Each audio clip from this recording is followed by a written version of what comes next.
I want us to make a lot of noise to my friend, who I truly believe that gonna do great things, Stephen Ortego. All right.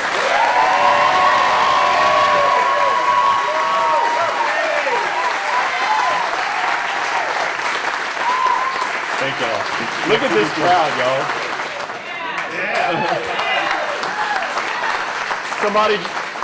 Somebody just told me if everybody in here voted, then we won.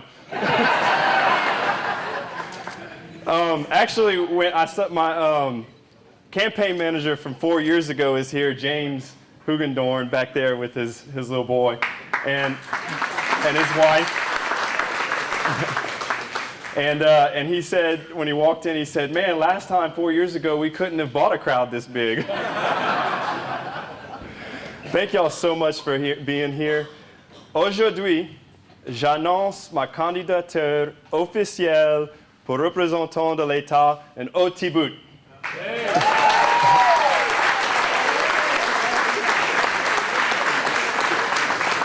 Or as my good friend Zachary Richard from Scott would say, for the linguistically challenged here, today I officially announce my candidacy.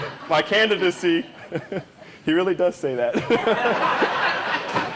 Today I officially announce my candidacy for state representative reelection. All right.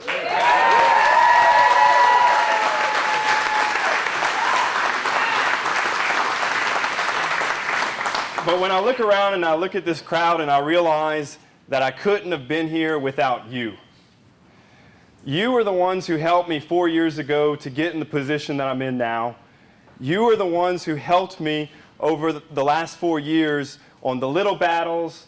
You are the ones who helped me on the big battles or the big fights. And I realized just the other day when I was looking at all of the bills that I've authored over the last 4 years that it's you all who actually came up with the legislation that I've carried. I've had such great requests from the people of this district. I had one that was actually before I got elected.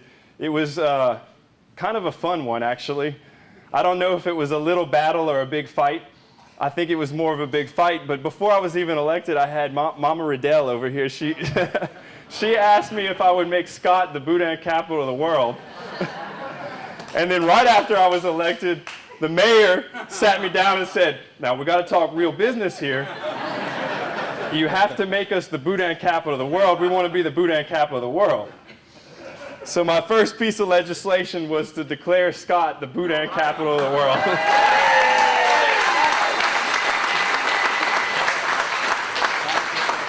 And when I sat down with the mayor, actually, I said, well, Mayor, you know, this might be a big fight, so I need to get some statistics. I need to know how many pounds of boudin a year are produced in Scott. How big of an economic impact is it?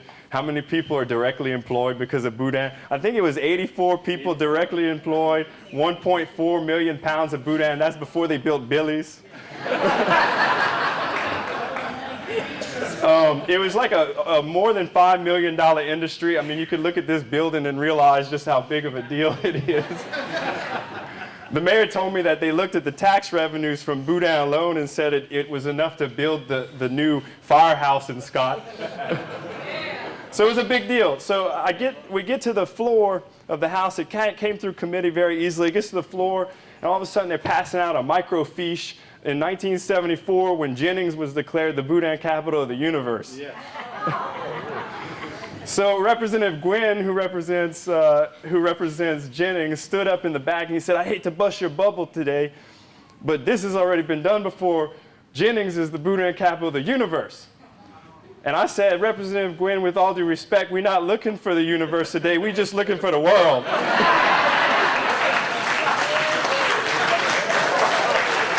So after we passed that legislation and got it out of both sides, I turned on the radio, on National Public Radio, NPR, and I hear my voice. So I turned it up a little bit, and there was Harry Gross saying boudin.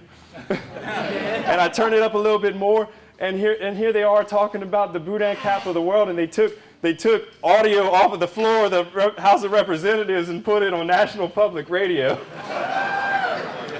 The next day, I got a phone call from a guy, and he said, I'm so-and-so with the Wall Street Journal. And I said, okay, no, you're joking, right? Y'all, this is one of my friends putting you up to this, right? He says, oh no, I'm flying in next Friday. I want to interview you and the mayor and all the boudin owners. We made it on the cover of the Wall Street Journal.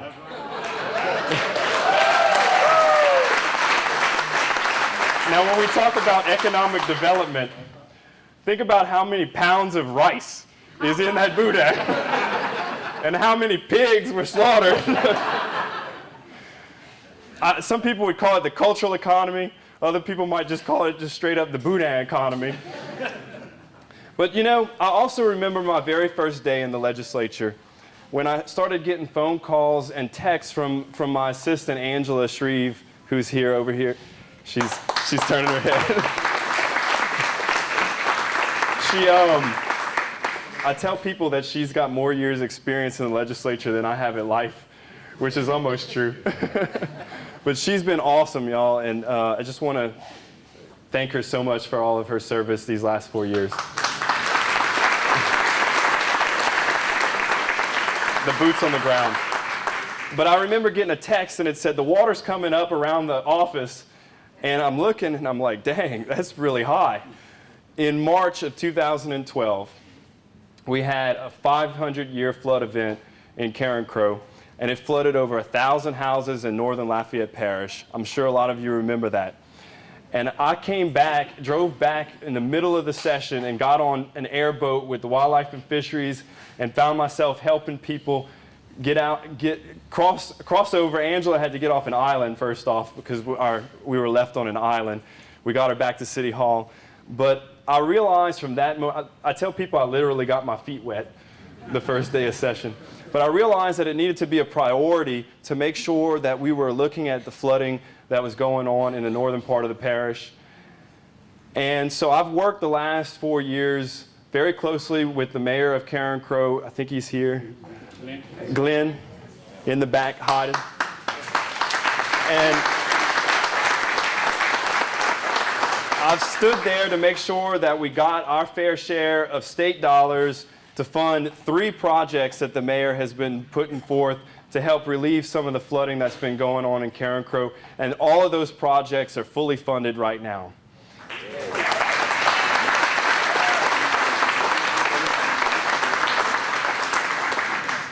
Another call that I got this past year was some people said, and I know the president of the Bayou Vermilion District is here, Cooney Richard somewhere.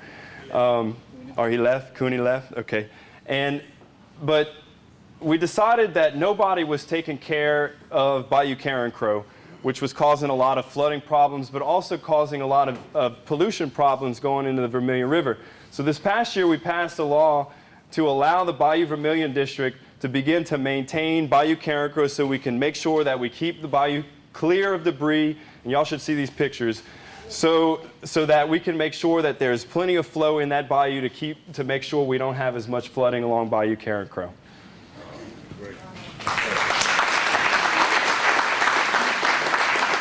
Another call that I remember getting was actually a friend of mine who's in the corner over here, grew up with him, and a constituent, who brought it to my attention that the Louisiana National Guard's Honor Guard had been cut over and over from the federal government, and they weren't able to go to as many funerals for those veterans who were passing away. So I called the sergeant who was in charge of that program, and I talked to him, and sure enough, they were only getting to maybe 3 months worth of funding to be able to go to funerals all across the state. And it really touched me a lot because my grandparents served in World War II and in Korea. And I remember being there for my grandparents' funeral and how special it was to hear taps. And so I said, let's find a way for us to make sure that we find some funding. It wasn't a whole lot of funding that was needed to get this honor guard to travel across the state. So we passed a law to create a checkoff box on our returns. And the first year they had over $50,000. They need another $50,000 to $60,000 to make sure it's fully funded. But we think we might reach that this year. So that was one of the things we did. If y'all remember 3 years ago, the governor, after we all went home, line item vetoed Codafil's budget by almost 50%. And we stood up, and not only did we restore the funding to Codafil, but we've actually increased the funding for Codafil today.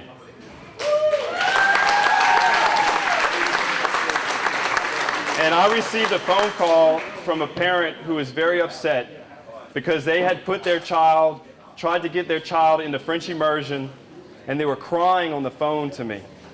And they were put on a waiting list.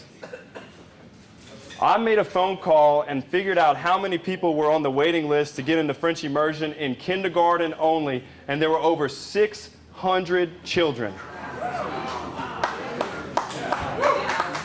So what we did last year was we passed an addition to the Immersion Choice Act and made it a right for every child in Louisiana to get a bilingual education in our language.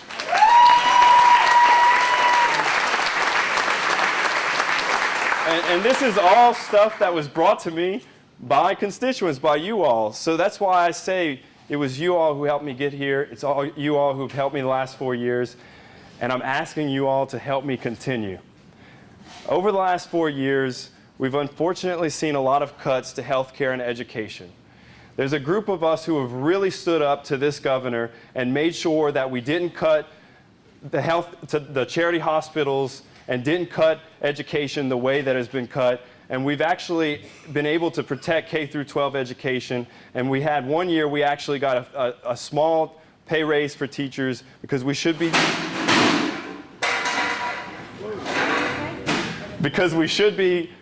treating those teachers like the professionals they are. Because if we want to attract the best and brightest teachers to teach in our classrooms, we have to treat them like professionals.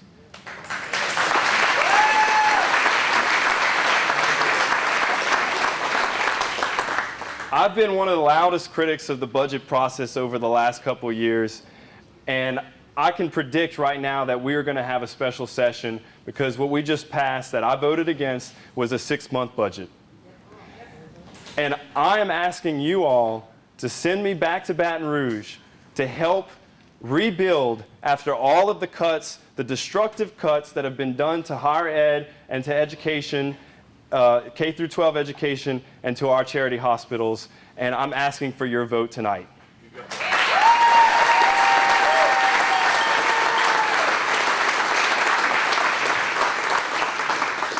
Now, there's some people in Baton Rouge, some special interest groups, not all of them, but there's a couple of them, some bosses in Baton Rouge and some bosses in Washington, D.C., who are trying to tell me how to vote and what to do.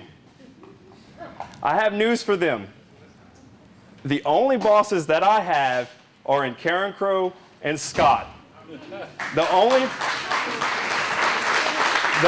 bosses that I have are in Opelousas and Lafayette and Cankton.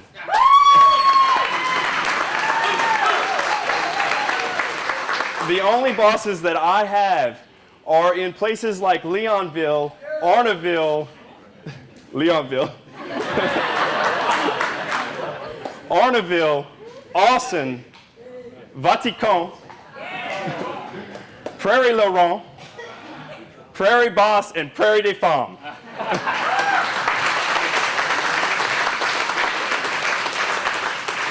And some of them have already started attacking me on blogs or on Facebook advertisements, but I got news for them. Us Cajuns and Creoles, we know how to fight.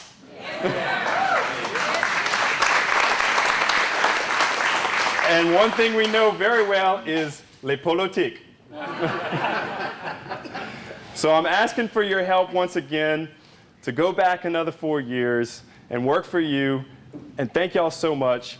If you want to sign up for volunteering, if you want to help contribute to the campaign, all that information's over here. Grab you a couple of these push cards, which came out really great, and give them to people you know in the district, your neighbors. Get the word spread. We're going to do it. We got a little less than 4 months before the election, and I appreciate y'all so much. Thank you.